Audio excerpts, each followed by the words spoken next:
Aujourd'hui, c'est la journée internationale des personnes handicapées. Elle a pour objectif de favoriser leur intégration à la vie économique, sociale et politique.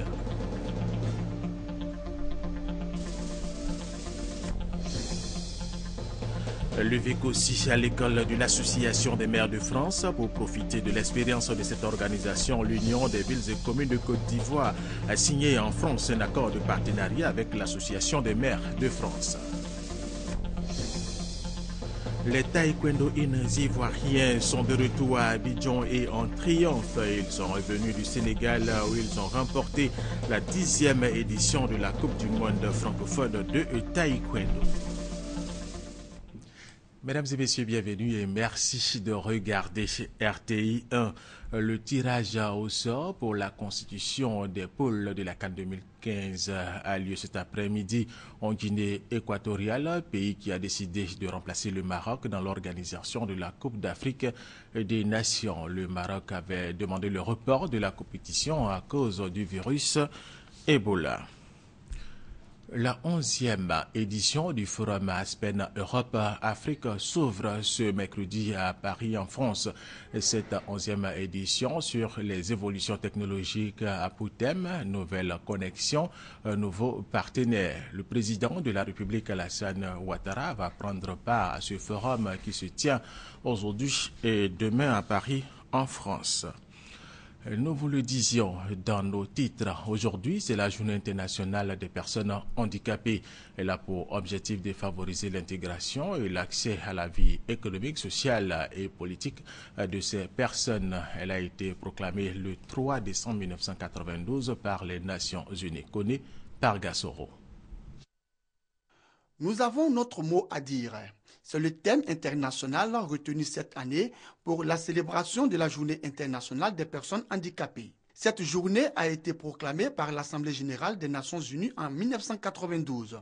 Ce thème, selon le ministre d'État, Dosso Moussa, rappelle à tous que rien pour les personnes handicapées ne doit se faire sans elles.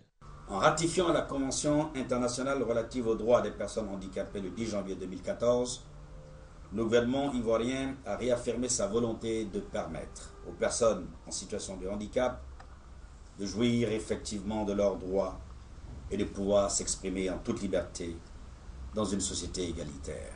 La commémoration de la 22e édition de la Journée internationale des personnes handicapées est donc une opportunité de réaffirmer l'engagement du gouvernement, mais aussi d'inviter toutes les composantes de la société ivoirienne à donner aux personnes handicapées la possibilité de jouer un rôle actif et positif dans le développement de la Côte d'Ivoire. C'est donc tous ensemble que doit être mené le combat inlassable de l'acceptation de la personne en situation de handicap comme une personne à part entière.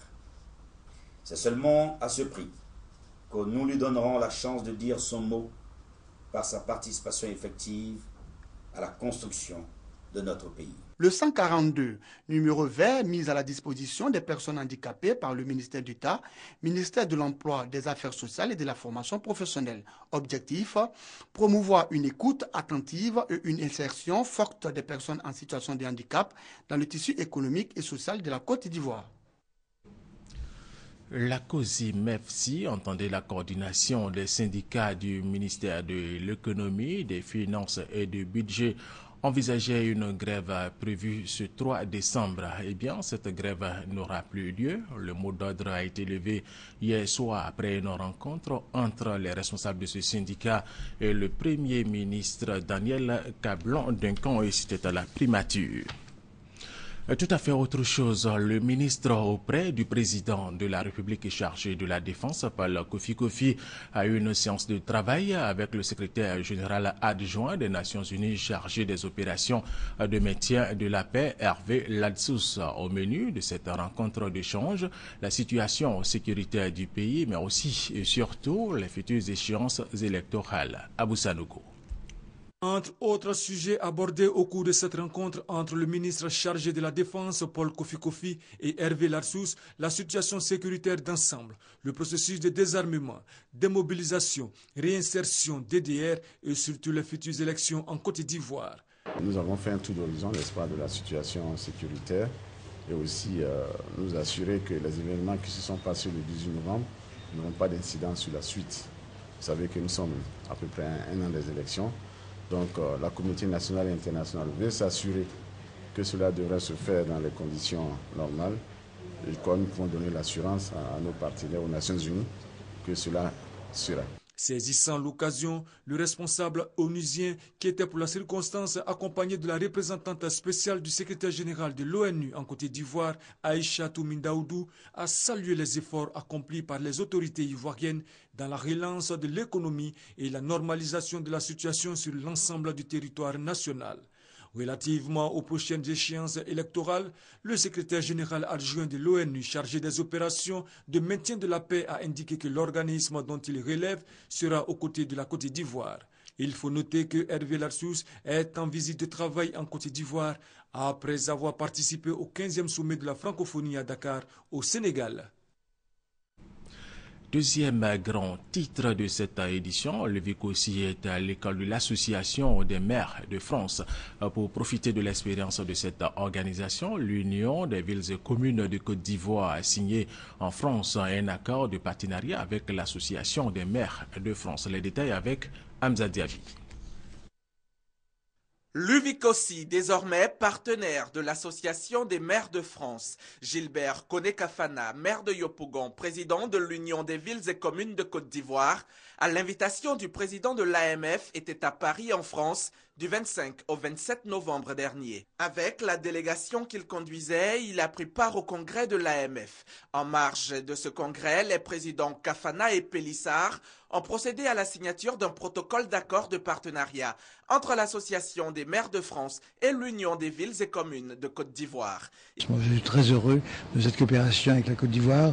On pourra échanger des idées, des expériences, des stages d'hommes sur nos pays respectifs. Je crois que c'est une démarche extrêmement constructive, extrêmement efficace pour rapprocher les points de vue, nous permettre à nous maires de mieux gérer les missions qui sont les nôtres, aussi bien en Côte d'Ivoire qu'en France.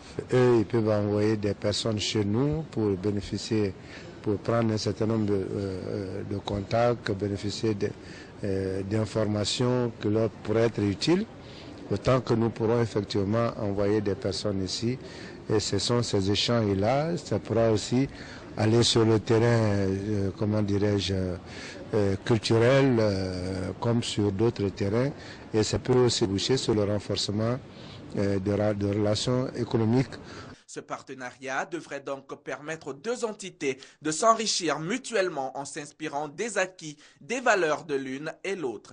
Avant la remise de présents qui a mis fin aux échanges, il a été convenu que dans le cadre de la toute nouvelle coopération entre les deux organisations, Baro Zoumana, le directeur de l'UVICOSI, bénéficie d'un stage en France pour s'enquérir de la manière dont l'AMF est gérée en tant que structure fêtière en France.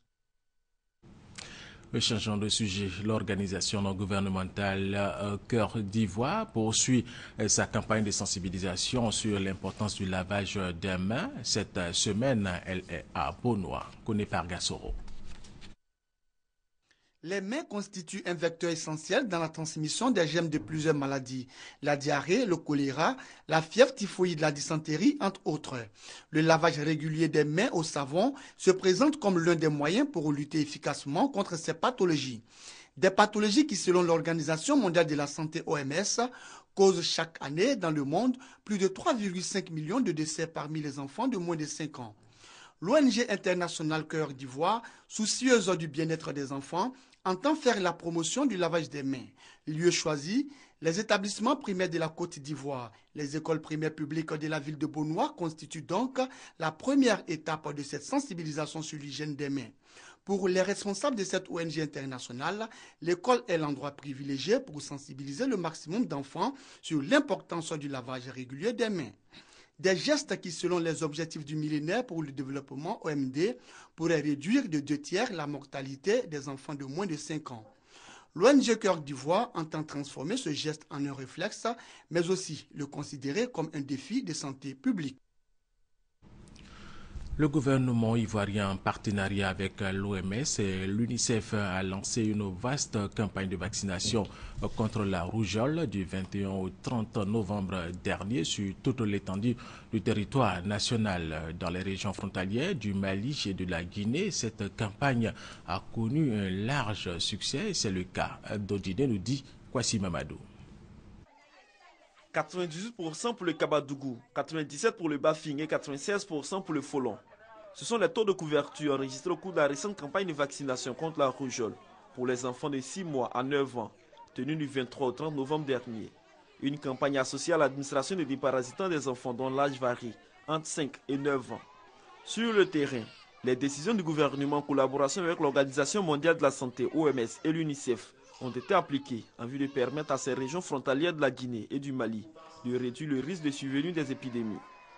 Pour la réussite de cette campagne de vaccination dans cette partie du nord de la Côte d'Ivoire, des séances de sensibilisation ont été menées par les autorités administratives et sanitaires, ainsi que les chefs de communauté. Des séances qui ont porté des fruits avec ces taux élevés de couverture en vaccination. Au cours de ces différentes rencontres, le sujet de la fièvre à virus Ebola a été rappelé, afin que les mesures prises par le gouvernement soient respectées pour éviter à la Côte d'Ivoire toute contamination de ce virus. D'Odine, nous allons nous rendre à Yamoussoukro, la capitale politique de la Côte d'Ivoire, pour revenir sur la journée mondiale de lutte contre le VIH-Sida. Et c'est avec Kwadjo Kwame de RTI Boaké. Yamoussoukro, du beau monde à la place Jean-Paul II. À cette assistance, Dr Anné de l'UNFPA a indiqué que le taux de prévalence du sida est en régression. Cependant, on ne doit pas baisser la garde. Le combat doit continuer jusqu'à mettre fin à l'épidémie. Les décès causés par le sida sont à leur plus bas niveau depuis le chiffre record que nous avons enregistré en 2005, avec donc une baisse précise de 35%.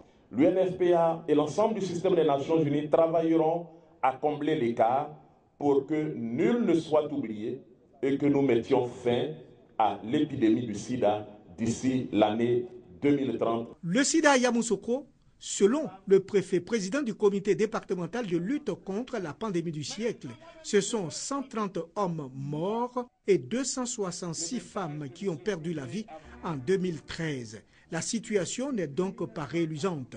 Une nouvelle infection doit être de trop. C'est pourquoi l'autorité préfectorale a annoncé l'objectif zéro nouvelle infection en 2015. Et cela passe par le dépistage volontaire précoce. Car l'émergence de la Côte d'Ivoire se réalisera avec des personnes valides. À ce titre, l'orateur a salué l'engagement quotidien des professionnels de la santé, des ONG et des partenaires au développement pour leur engagement constant aux côtés de la Côte d'Ivoire. Un séminaire de réflexion sur les examens scolaires vient de se tenir dans le département d'Issia, au centre-ouest de la Côte d'Ivoire. Il a regroupé tous les acteurs du système éducatif du département. Honoré de Kakoubla, Anyegori. Plusieurs interventions ont permis de situer l'importance de ce séminaire pour le cas particulier des villes d'Issia et de Saïwa. Madeleine Rinciao, directrice départementale de l'éducation nationale et de l'enseignement technique d'Issia, a invité les participants à produire des réflexions qui seront une boussole pour les examens à Issia. Pour le bon déroulement du séminaire, 6 ateliers ont été constitués et chaque atelier a eu un thème conducteur tournant autour des examens scolaires dans le département d'Issia. Pour la directrice départementale de l'éducation nationale, Madeleine Siao invite à une prise de conscience professionnelle de tous les acteurs du système éducatif, à une responsabilité aiguë dans l'exécution des différentes tâches assignées à chaque membre. Le secrétaire général de préfecture, Asoga Goli, qui présidait la cérémonie, a invité les participants à une sensibilisation rigoureuse à la responsabilité individuelle, gage de crédibilité des examens. 20 ans après, l'école est de nouveau ouverte dans la localité de Munogaga, dans la région de San Pedro. Et cela grâce à l'œuvre sociale de l'église méthodiste unie de Côte d'Ivoire. En plus de cette école primaire, un temple a été également bâti pour les populations. Thérèse Tapeyoboué. Munogaga, Dalayeko, Madié, Kununko, des villages dans la région de San Pedro. Ces localités sont enclavées entre collines et montagnes. La seule école pour tous ces villages a été fermée depuis 30 ans. Aujourd'hui, les populations de ces localités retrouvent le sourire grâce à l'Église méthodiste unie de Côte d'Ivoire. Elle vient en effet d'offrir à la communauté une école de 6 classes, un panneau solaire pour l'alimentation en électricité, des latrines et une pompe hydraulique. L'école est située dans le village de Doulayeko. L'inauguration de l'école s'est faite en présence des dignitaires de l'Église méthodiste unie. L'évangile que le Seigneur donne est un évangile qu'on appelle l'évangile holistique, qui prend donc en compte toutes les dimensions de la vie de l'homme, toutes les dimensions de la vie de la communauté. C'est la raison pour laquelle, après avoir prêché l'évangile, nous avons pensé à doter cette région d'écoles. La chefferie traditionnelle, les cadres de la région ont exprimé leur gratitude aux responsables de l'Église méthodiste unie de Côte d'Ivoire pour cette œuvre sociale. En plus de l'école de 6 classes, un temple a été offert aux fidèles. Baptisé chez Kinaël, ce temple a été inauguré par le bishop Benjamin Boni. Louanges, adoration, danse et dons ont marqué le culte d'inauguration de cette maison dédiée à Dieu. L'Assemblée générale constitutive des responsables des radios de régions et communes de Côte d'Ivoire vient de se tenir. Elle a vu la naissance d'un réseau des radios communautaires de Côte d'Ivoire. Les détails avec notre reporter Vénance Herman Niabia. C'est au sorti du séminaire initié par l'AACA, la haute autorité de la communication audiovisuelle, le 6 février dernier, à l'intention des districts, régions et communes de Côte d'Ivoire disposant d'un service de communication audiovisuelle, notamment des radios de proximité, qu'est née l'idée de la mise en place d'un réseau des radios des régions et communes. 11 mois après ce séminaire, la recommandation de l'AACA est aujourd'hui une réalité. Cette assemblée générale constitutive vise à mettre en place les éléments juridiques du réseau et aussi à élire le président. Des bailleurs de fonds qui existent, mais qui jusque-là n'ont pas d'interlocuteur. Nous venons donc prendre notre place en tant que responsable de ces radios, mais en même temps dire que nous sommes là pour que d'abord, nos journalistes soient formés et que nous puissions aussi vraiment les gérer au mieux. Le réseau doit fédérer les idées, mais surtout les efforts des régions et communes à faire de leurs outils de communication audiovisuelle un véritable pilier du développement local et un trait d'union entre les populations d'une part et entre les populations et leurs élus d'autre part. Pour la mise en place du réseau, les élus locaux ont eu le soutien du ministre d'État, ministre de l'Intérieur et de la Sécurité Ahmed Bakayoko et du ministre de la Communication Afoussiata Bamba Lamine, tous deux représentés à cette cérémonie. Le ministre d'État Moussa Dosso a exhorté les cadres de la région du Béré à s'impliquer davantage dans le développement de leur région afin que les populations de cette partie du pays bénéficient d'infrastructures de base pour amorcer leur développement. Cela à l'occasion de l'intronisation du chef du canton Koro à Ouédala, chef-lieu du Korodougou à Sankan, Kader Sogodogo, RT Boaké. Regroupement de 3 villages à Ouédala est le chef-lieu du canton Koro. Il est situé à 5 km de Tienungoué dans la région du Béré. Les 3000 habitants de cette localité aspirent au développement et veulent bénéficier d'infrastructures socio-économiques de base.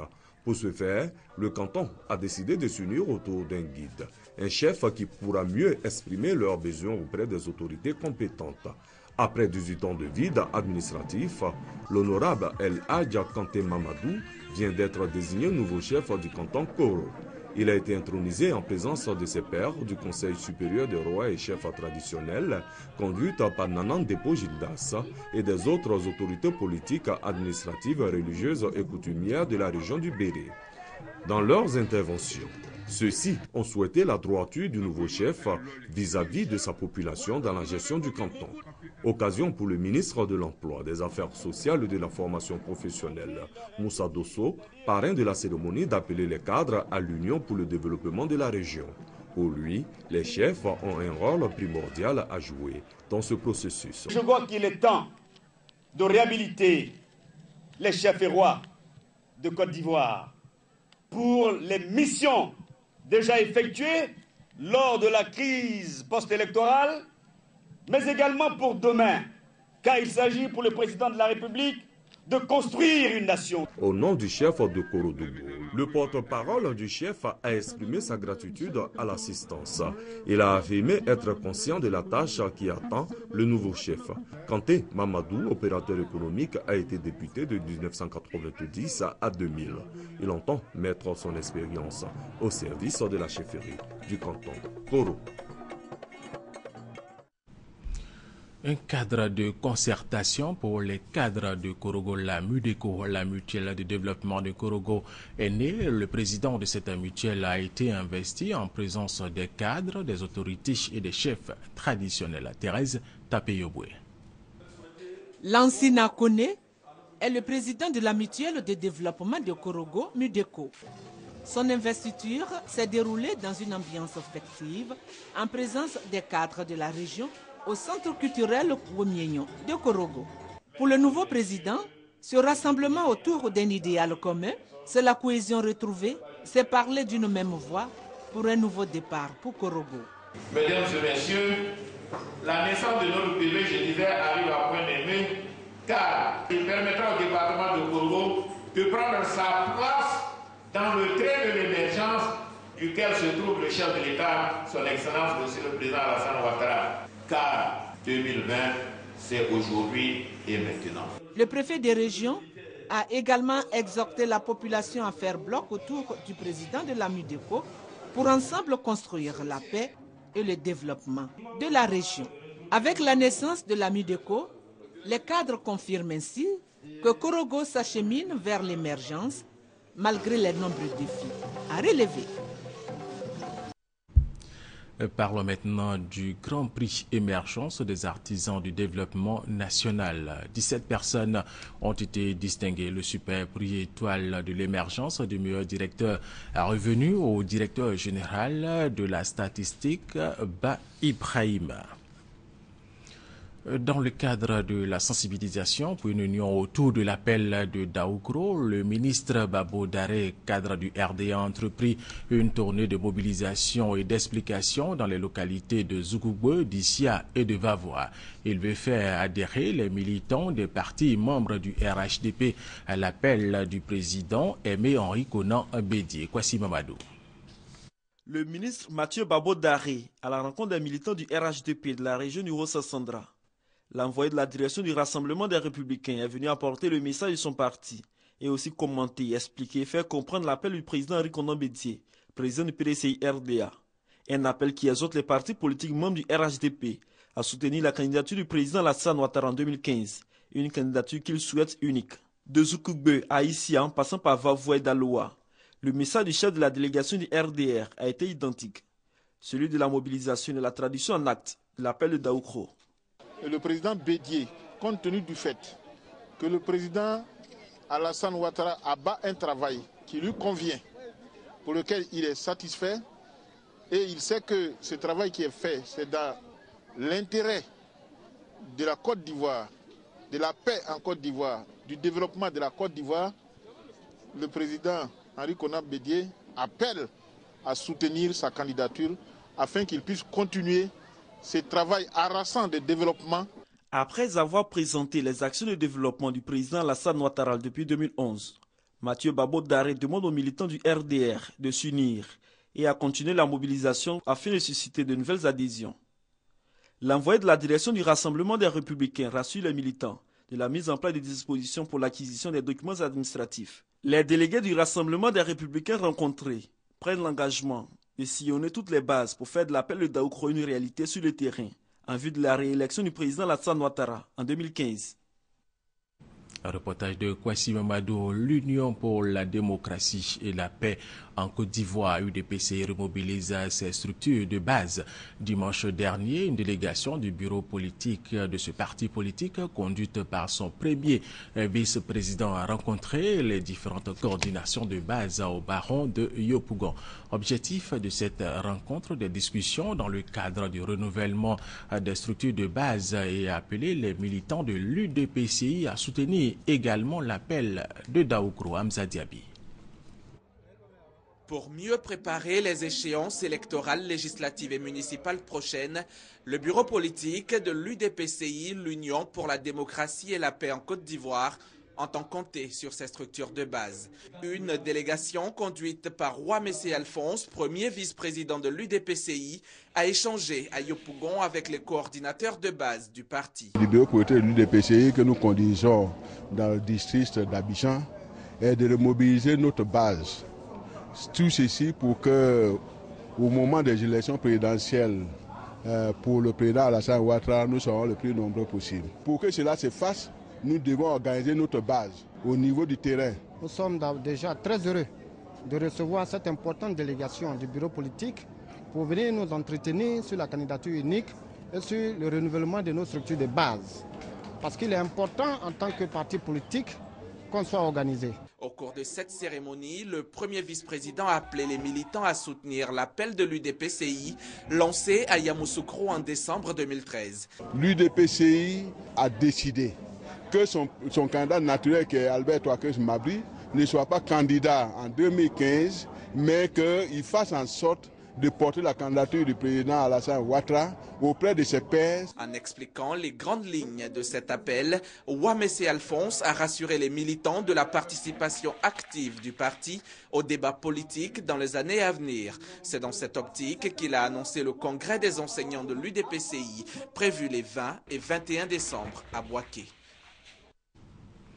Les cadres de la région de Bounkané veulent plus que jamais promouvoir la tradition et la culture de Bounkané. Ils ont initié un festival de danse traditionnelle pour vulgariser leur tradition. Sidonie Davila, regardez.